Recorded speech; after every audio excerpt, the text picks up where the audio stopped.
m'appelle Nicolas Laugereau-Lasserre. Je dirige l'espace Pierre Cardin dans lequel nous sommes en ce moment. Et en parallèle de ça, je suis collectionneur de street art, d'art urbain. Quand je suis arrivé à Paris, j'ai vu des œuvres dans la rue. Je pense à Ménager ou Jeff Aerosol ou beaucoup d'autres dans les historiques français. Et ça m'a fasciné et ça a été pour moi une porte d'entrée. Ces artistes-là, ces artistes urbains, m'ont permis de m'intéresser à l'art. L'idée que l'art urbain et que ces artistes soient condamnés à rester dans la rue n'a pas de sens. Pourquoi condamner un artiste à ne pas pouvoir vivre de son travail?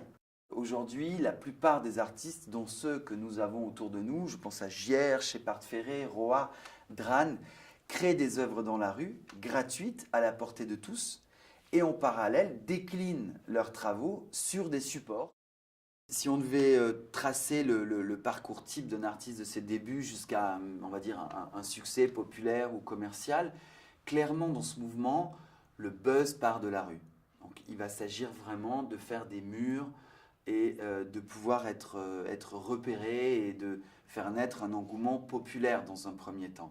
Ensuite, le marché est très codifié, donc il y a des acteurs qui comptent. Il va falloir rentrer dans la bonne galerie.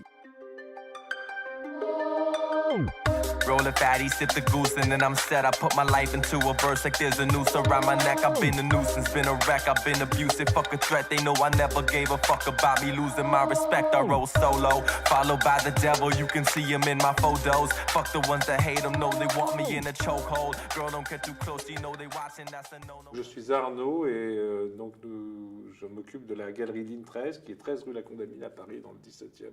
Quand on s'est installé dans ce local, on est très amis avec Jérôme Ménager, qui est un enfant du quartier, qui est né dans le 17e, et qu'avant d'aménager le local, il s'était proposé de faire une exposition en attendant l'ouverture. Et du coup, comme les artistes urbains se cooptent entre eux, entre guillemets, il nous a présenté d'autres artistes urbains, et le projet est né comme ça, il s'est développé au fil du temps. Moi, je m'appelle Alexandre Stolypine, on me connaît plus sous le nom de Psychose. J'ai commencé à exposer en galerie dès que les galeries ont commencé à s'intéresser à cette culture, c'est-à-dire aux alentours des années 90.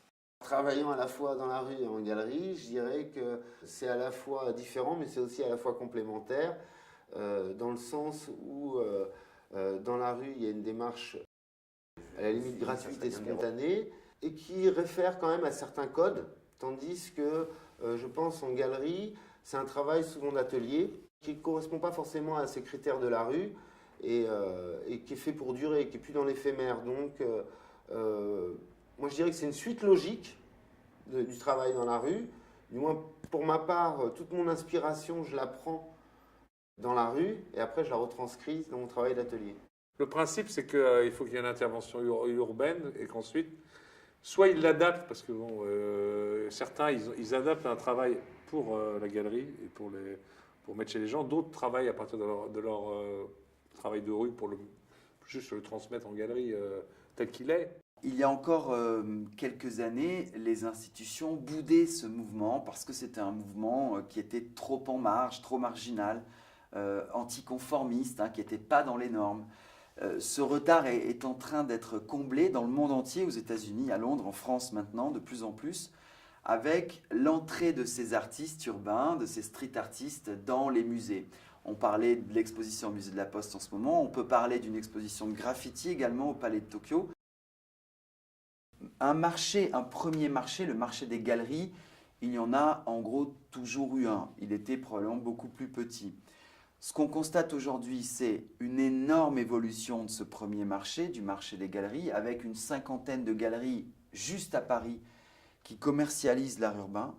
Et deuxièmement, surtout, l'évolution, voire l'explosion du second marché, c'est-à-dire des ventes aux enchères. Et ce marché des ventes aux enchères est né avec Arcurial, le fameux Arnaud Oliveux, qui, il y a 6 ans, lançait sa première vente dédiée à l'art urbain.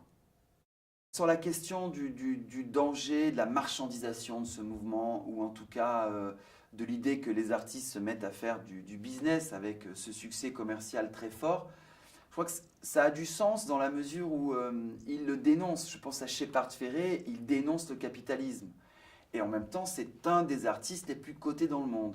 Alors, ça pourrait paraître antinomique, sauf que ces artistes, et Shepard Fairey en particulier pour parler de lui, continuent à faire de la rue, continuent à promouvoir son travail dans la rue gratuitement, à faire des murs.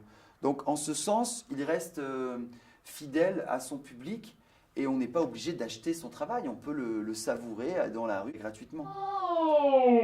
Don't